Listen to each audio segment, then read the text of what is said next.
연일 무덥고 습한 여름입니다. 그런데 오늘은 그냥 무덥고 습한 여름 중에 하루가 아니라 맥추절이라고 하는 행복한 하나님의 절기입니다. 우리 벌써 1년의 절반이 지나갔습니다. 세월이 이렇게 빨리 지나간다라는 게 그저 놀랄 뿐입니다. 제가 어렸을 때만 하더라도 빨리 방학이 됐으면 좋겠다라고 생각을 하는데 방학이 그렇게 안 오거든요. 그런데 나이가 조금씩 들어가니까 어른들이 하시는 말씀이 틀림이 없다. 10대 때는 인생이 시속 10km로 가고 20대는 20km로 가고 30대는 30km로 가고 40대가 되니 40km로 가고 큰일 났습니다. 몇 년 뒤에 50대가 되면 이게 더 빨리 갈 것 같아서 1년의 절반이 벌써 지나갔다라는 게 너무나 놀랄 뿐입니다. 여러분의 지난 한 6개월은 어땠습니까? 행복했습니까? 그리고 여러분들이 꿈꾸던 인생이셨습니까? 여러분이 기대하던 것들 모두 이루셨나요? 아마 그러신 분들도 계시지만 내가 기대하지 못했던 것을 받았던 인생도 계셨을 것이고요. 또 내가 기대하지 않은 것들, 나는 이걸 원하지 않았는데 전혀 엉뚱한 것을 주시는 그것 때문에 지금도 이걸 어떻게 해야 될까 마음이 어렵고 아직도 주님의 뜻을 찾지 못하시는 분들도 계실지 모르겠습니다. 그러나 하나님이 그저 주시는 것, 아무 의미 없이 주시는 것은 세상에 없습니다.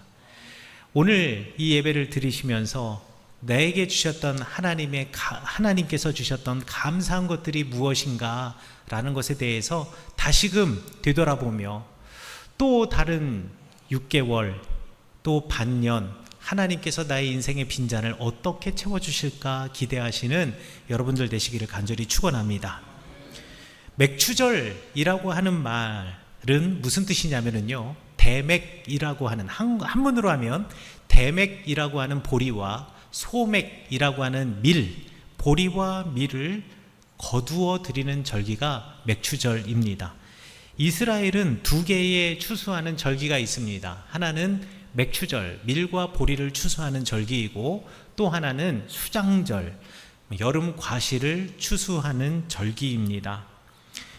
그리고 이 맥추절의 다른 이름은 칠칠절입니다. 구약 성경에서는 사실 맥추절이라는 말보다는 칠칠절이라고 하는 말이 훨씬 더 보편적으로 사용되고 있지요.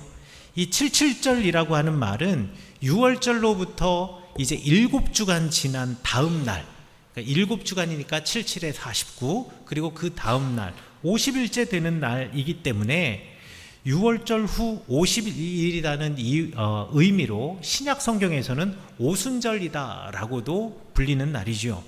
그러니 맥추절, 칠칠절, 오순절 다 같은 날이다 라고 생각하시면 되겠습니다. 유대인들은요, 이 칠칠절을 지키면서 당연히 이 맥추절이니까 밀과 보리의 수확을 감사하는 절기로 이 맥추절, 칠칠절을 축제와 같이 보내지만 거기에 더하여서 또 하나의 중요한 의미를 부여했습니다. 그 의미가 무엇이냐면 모세가 시내산에서 하나님으로부터 받은 그 율법을 받은 날을 기뻐하며 그 율법 주신 하나님께 감사하는 절기가 바로 이 칠칠절 절기로 유대인들은 지킨 거죠. 그도 그럴 것이 우리 성경 출애굽기 19장에 보면 뭐라고 되어 있냐면 출애굽하고 셋째 달에, 여기서 셋째 달이라는 말은 뭐냐면 오늘날에는 우리가 이제 달력을 이야기할 때 1월, 2월, 3월, 4월 이렇게 이야기하지만 구약 성경에 보면 달을 이야기할 때 첫째 달, 둘째 달, 셋째 달 이렇게 이야기를 하거든요. 그런데 첫째 달 14일이 6월절이고 그리고 첫째 달 15일부터 일주일간 무교절을 지키고 그리고 이스라엘 백성들은 출애굽합니다. 그리고 둘째 달에는 광야를 건넜고 그리고 출애굽기 19장 1절에 보면 셋째 달 첫날에 시내 광야에 도착했고 셋째 달 셋째 날에 하나님이 시내산에 임재하셨고 임재하신 하나님의 형상 그러니까 시내산 꼭대기 위에 연기가 오르고 구름이 온기가마처럼 올라가고 그것에 천둥 번개가 치고 커다란 음성이 있는 하나님의 임재 모습을 셋째 달 3일 날 보았고, 하나님께서 모세에게 명령하셔서 시내산 위로 올라오라 하시고 율법을 주신 날, 그것을 계산해 보니 대략 50일이 되더란 말이죠. 그래서 이 77절의 절기를 당연히 우리에게 밀과 보리의 소출을 주신 날로 감사하면서 동시에 시내산에서 율법을 받은 것을 기억하며 우리가 지켜나가야 할 하나님의 명령을 다시 새롭게 하는 절기, 그 절기로 이 77절을 보냅니다. 그리고 또 77절이라고 하는 말을 히브리어로는 샤부옷이라고 하는데, 이 샤부옷이라고 하는 말의 어근이 맹세하다라는 의미도 함께 가지고 있어서, 다만 하나님께서 우리에게 주신 이 풍요로움, 그리고 이 풍요로움과 함께 우리에게 주셨던 하나님의 거룩한 율법과 명령, 이것을 기억하는 것으로 끝나는 것이 아니라 그 율법을 잘 지키겠노라고 맹세하는 절기, 맹세하는 날로 오늘 77절, 이 맥추절을 보낸다라는 것이죠. 그래서 유대인들은 이 맥추절 77절이 되면 밤을 새워서 회당과 성전에서 율법을 읽고 율법을 배우고 또 십계명을 읽고 십계명에 대한 설명을 듣습니다. 그래서 우리 교회도 우리 지난주까지 수요일 예배 때, 3일 예배 때에 우리 십계명의 이야기를 여러분에게 해드리며 십계명의 설교를 했지요. 유대인들이 읽고 되새기며 잘 지키겠노라고 맹세하는 이 77절 율법 중 하나가 바로 오늘 성경 본문의 말씀 레위기 23장 22절의 말씀입니다. 우리가 지켜야 할 율법이 무엇이냐? 너희 땅에 곡물을 벨 때에 밭 모퉁이까지 다 베지 말며 떨어진 것을 줍지 말라. 그것은 가난한 자와 거류민을 위하여 남겨두라 라는 이 거룩한 율법이 77절에 배우는 하나님으로부터 받은 율법입니다. 그러니 우리가 논에서 이제 추수를 할 때 이렇게 쭉 이렇게 거두어 드릴 때 밭 끝에 있는 것까지 알뜰하게 다 베지 말고, 또 트랙터가 이렇게 휙 돌 때 그 중간에 이렇게 모퉁이에 남아있는 거 있잖아요. 남아있다고 그거 놔들고 가서 다시 치지 말고 그거 그대로 남겨두고, 혹 이삭을 거두어 드리다가 흘리는 것이 있다면 내가 이삭을 흘렸네 하고 주워 드리지 말고 그냥 그대로 남겨두라는 거지요. 왜요? 바로 가난한 자와 거류민들을 위해서 그들을 배려하는 마음에서 말이죠. 오늘 이 율법의 말씀을 읽으면서 하나님께서 이 명령에 심어 놓으신 세 가지 중요한 메시지가 있는데, 그 세 가지 중요한 메시지를 여러분에게 말씀드리려고 합니다. 이 율법이 가르쳐주는 첫 번째 메시지는 무엇이냐? 가난한 사람을 기억하라는 것입니다. 여기서 가난한 사람은 경제적으로 어려운 사람을 뜻하면서 동시에 사회적인 약자들을 이야기하는 것입니다.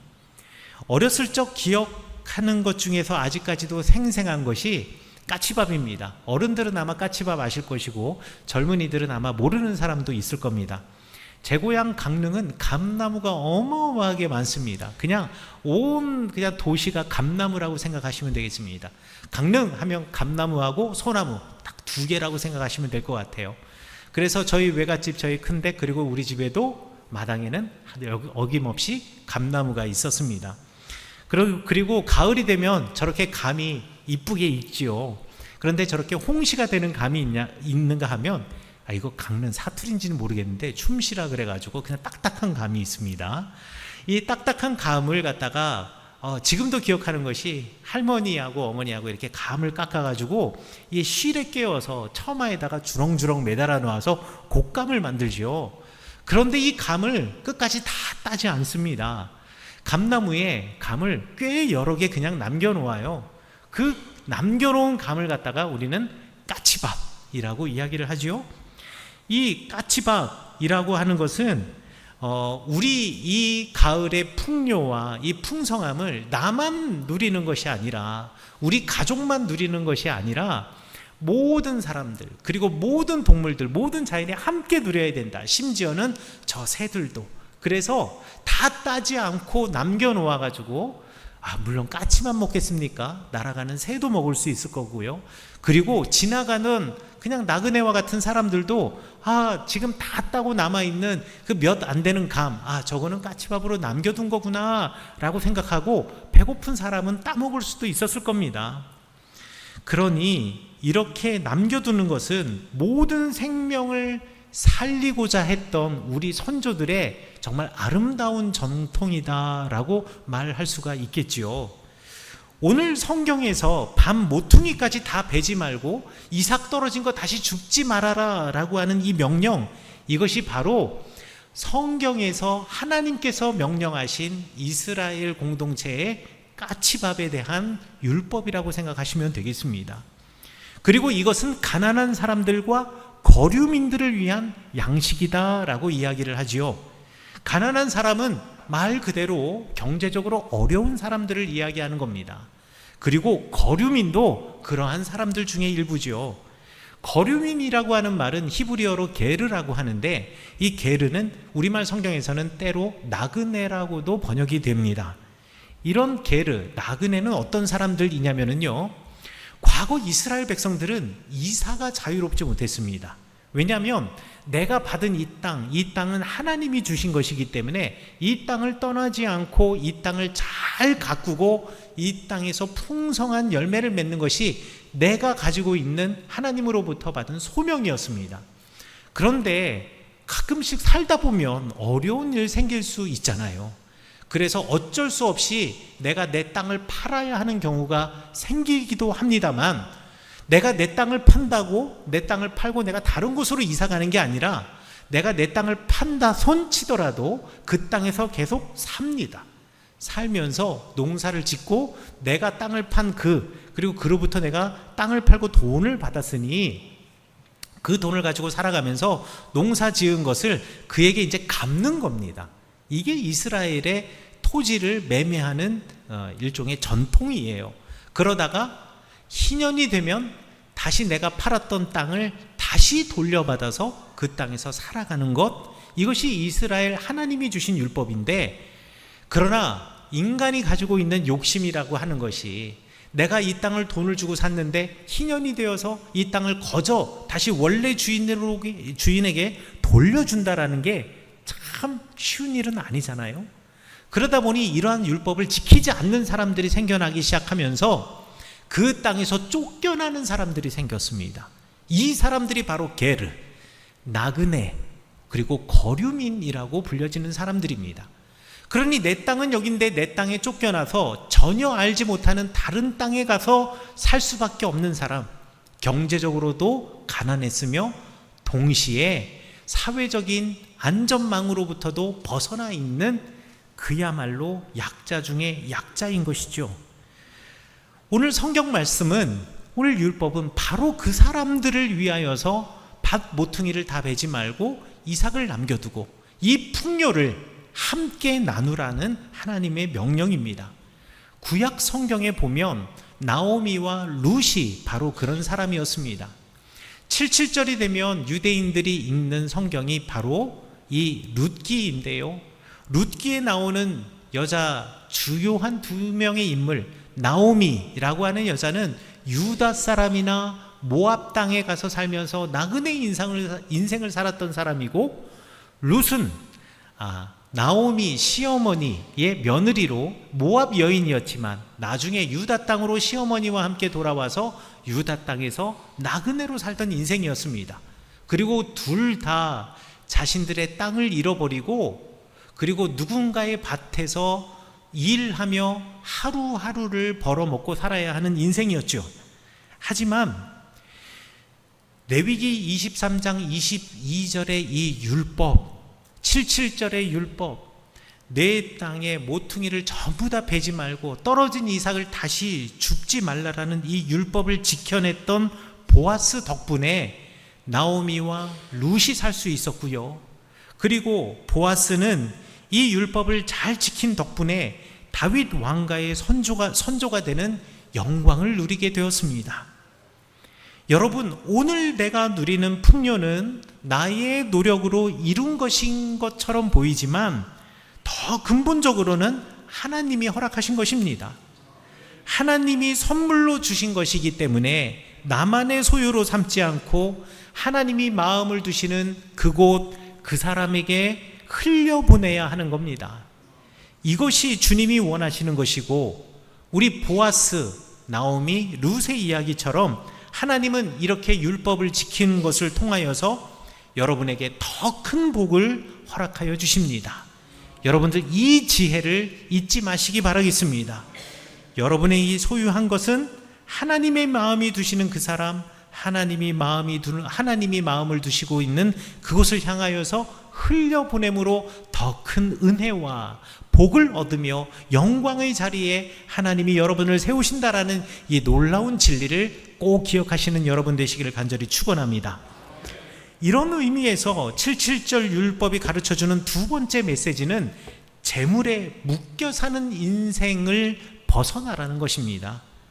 사람들은 무언가를 소유하려고 하는 이 본능을 가지고 있습니다. 그래서 아마 아기들이 태어날 때 두 손을 꼭 쥐고 태어나는 이유도 무언가를 꼭 잡으려고 하는 우리 인간의 본성이 그 안에 드러나는 것이 아닌가 추측해 보기도 합니다. 그런데 여러분, 무언가를 가지려고 하는 건요, 나쁜 게 아닙니다.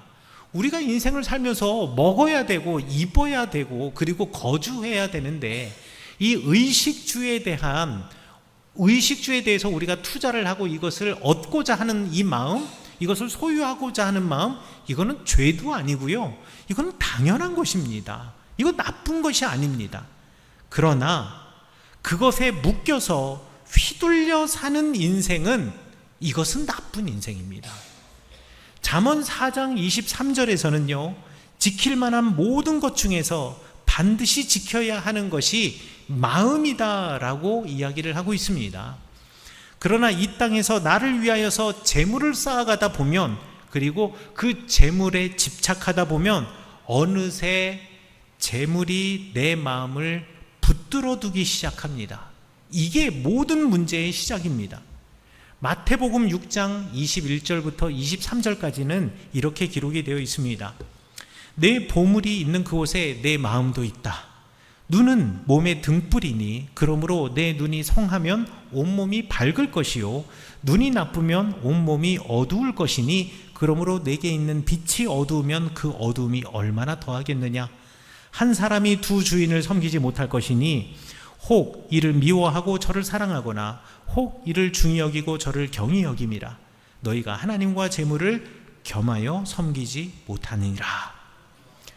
그런데 21절에 보면 내 보물이 있는 곳에는 내 마음도 있다라고 하면서 재물에 관한 이야기를 하고요, 24절에서도 그러니까 재물과 하나님을 동시에 섬길 수 없다, 너는 그 둘 사이에서 선택하라 라고 말하는데, 갑자기 중간에 22절과 23절은 전혀 엉뚱한 이야기를 하고 있습니다.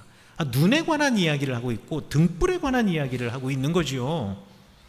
그런데 예수님께서 괜히 이렇게 말씀하신 것이 아닙니다. 예수님께서 이렇게 말씀하신 이유가 있습니다. 예수님께서 왜 이렇게 말씀하셨느냐? 재물이, 물질이 내 마음을 붙들고 흔들기 시작하면 내 눈이 어두워진다라는 것입니다. 예수님은 그거를 말씀하고 싶었던 겁니다. 여러분, 재물이 내 마음을 붙들고 흔들고 내가 재물을 소유하는 것이 아니라 어느 순간 내가 재물과 물질의 노예가 되지 않습니까? 그리고 거기에 집착하지 않습니까? 그러면 우리가 눈이 어두워져서 보지 못하는 것이 있습니다. 제일 먼저 보지 못하는 게 뭐냐면 어려운 사람들을 보지 못합니다. 가난한 사람들, 도움이 필요한 사람들을 보지 못합니다. 내 물질, 내 재물에 도움이 필요한 사람들, 이거 보지 못하는 거예요.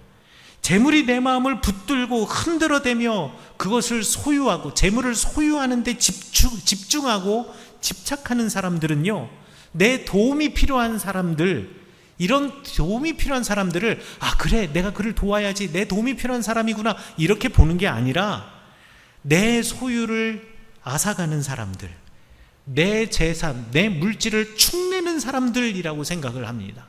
그들을 그렇게 평가하는 거예요. 그리고 그들은 능력 없는 사람들이라고 평가합니다. 그리고 그들이 그렇게 살아가는 거 마땅히 능력이 안 되니까 그렇게 힘들게 살아가는 게 당연한 거지, 자기 능력대로 살아가는 거지 라고 하면서 내 눈을 감아버립니다. 눈이 어두워져서 앞을 보지 못하는 사람들처럼 이 세상, 아름다운 하나님의 세상, 우리에게 함께 더불어 살며 사랑하며 살아가라고 주신 하나님의 세상을 보지 못하는 거지요. 만약 우리가 누군가를 물질적으로 돕는 데 있어서 인색하고 또 한편으로 속으로 생각하기를 야, 나도 먹고 살기 힘든데 이것으로 내가 누구를 도와주고 왜 그를 도와주어야 하냐라고 여러분들 혹 생각하시는 분이 계시다면 이미 여러분의 눈이 어두워진 사람이라고도 말할 수 있겠습니다. 여러분이 재물에 집착하고 여러분들이 재물을, 물질을 소유하는 것이 아니라 재물과 물질이 여러분들을 잡아서 흔들고 있는 인생, 재물에 끌려다니는 인생이라고도 말할 수 있습니다. 사무엘상 25장에 보면 나발이 그런 사람입니다. 이 나발이라고 하는 사람이 있었는데요, 광야에서 정말 큰 부자였습니다. 어마어마하게 많은 양과 가축들을 가지고 있는 부자였는데 광야에서 이 나발의 양을 보호해 주던 사람들이 다윗을 함께 따르던 사람들이었습니다. 그런데 양털을 깎는 축제날, 큰 잔치거든요. 양털 깎는 날은 그야말로 1년의 농사의 가장 큰 축제라고 생각하시면 될 것 같아요.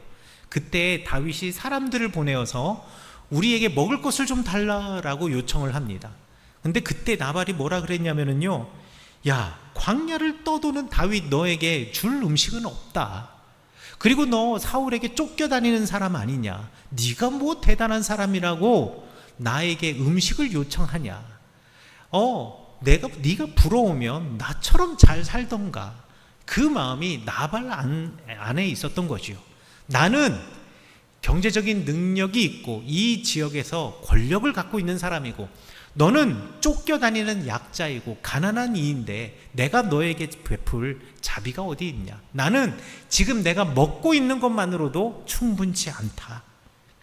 결국 나발은요, 하나님의 심판을 받고 죽게 됩니다. 여러분, 재물의 소유로부터 묶여 사는 인생을 우리가 벗어나야 합니다. 물질이 우리를 묶어두면 안 됩니다. 하나님은 인간을 창조하시고 우리에게 다스리라고, 그것을 잘 선용하라고, 잘 사용하라고 우리에게 물질을 허락하신 것이지, 여러분이 물질의 노예가 되어서 끌려다니라고 이 세상을 만드신 것이 아니라는 것을 여러분 꼭 기억하셔야 합니다. 그래서 하나님은 오늘 성경 본문의 말씀, 너희 땅에 곡물을 벨 때에 밭 모퉁이까지 다 베지 말며 떨어진 것을 줍지 말라 라는 명령에 사람들이 농사에 추수를 하는 시기 밭 모퉁이에 남아있는 그것을 보고서도 낯을 대지 않고 떨어져 있는 그 이삭 줄기를 보면서도 줍지 않으면서, 아, 그래, 내가 물질에 휘둘려 사는 사람이 아니지, 내가 재물에 묶여 사는 인생이 아니지, 이것으로부터 내가 자유해야지. 이스라엘 사람들은 늘 그 율법을 기억하며 되뇌었습니다. 나의 소유를 기꺼이 가난한 사람, 약자들과 나누면서 재물에 묶여 사는 인생이 아니라, 물질에 묶여 사는 인생이 아니라 내게 주신 것을 선용하는 인생, 그 인생 걸어가시는 여러분들 되시기를 간절히 축원합니다. 밀과 보리를 거두어 드리는 그 창고를 보면서 흡족해 하는 것으로 끝나는 것이 아니라 나누어 줄 수 있음에 더 행복하고 즐거운 마음을 품고 살아가시는 여러분 되시기를 간절히 축원합니다. 이 율법이 가르쳐주는 마지막 메시지는 이 모든 것이 은혜임을 알라라는 것입니다. 우리는 우리의 노력으로 열매 맺었다라고 생각합니다. 사실 여러분의 노력이 있었던 것은 분명합니다. 여러분의 지난한 노력이 있었기 때문에 여러분들이 지금 이 자리에 계신 겁니다. 여러분 인생의 길 얼마나 힘드셨습니까? 지금 이 자리에 오기까지 눈물 흘리시고 땀 흘리시면서 지금 이 자리에 앉아 계신 것입니다. 여러분의 인생을 책으로 써보라 그러면 몇 날, 며칠, 몇 년을 써도 다 쓰지 못할 것이고, 한 권의 책으로는 도저히 설명할 수 없을 것입니다. 그러나 우리의 노력만으로 세상의 모든 것이 다 이루어진 것도 아니었습니다. 하나님의 도우심이 있어야 가능한 것입니다. 그리고 주님의 섬세한 손길이 있었기 때문에 여러분들이 이 자리에까지 온 것입니다. 제가 고속도로 휴게소에서 이제 그 볼일을 보는데요, 제가 여자 화장실은 안 가봐서 모르는데 남자 화장실 보면 소변기 앞에 항상 좋은 글귀 같은 거 하나 쓰여져 있어요. 그런데 한 휴게소에서 좋은 글귀를 봤는데 이 글귀가 너무 제 마음에 와닿더란 말입니다. 그래서 제가 인터넷으로 와서 그 시, 이렇게 글귀는 써놨는데 이게 누구의 글귀인지 안 써 있어서 그 글귀를 기억나는 대로 제가 쳐봤더니만요, 이게 시의 한 부분이더라고요. 장석주 시인의 대추 한 알이라고 하는 시가 있습니다. 제가 그 시를 여러분에게 소개해 드리려고 하는데요, 그 시가 이렇습니다. 저게, 그러니까 저거는 대추지요. 대추 한 알, 저게 저절로 붉어질 리는 없다. 저 안에 태풍 몇 개, 저 안에 천둥 몇 개, 저 안에 벼락 몇 개, 저 안에 번개 몇 개, 몇 개가 들어있어서 붉게 익히는 것일 게다. 저게 혼자서 둥그러질 리는 없다. 저 안에 무설이 내리는 몇 밤, 저 안에 땡볕 두어 달, 저 안에 초승달 몇 날이 들어서서 둥글게 만드는 것일 게다. 대추야, 너는 세상과 통하였구나. 제가 이 시를 읽으면서 인생이 그렇구나. 내가 대추나무를 심고 물을 주고 솎아내고 가꾸어 나아가는 분명히 농부의 노력이 있어야 합니다만, 여러분, 거기에 비를 내리시는 분이 누구십니까? 거기에 해를 비치시는 분이 누구십니까? 너무 뜨거워서 타 죽지 않고 때때로 구름으로 그 빛을 가리워 주시는 분은 또 누구십니까? 거기에 시원한 바람을 불어주시는 이는 또 누구십니까? 이게 주님이십니다.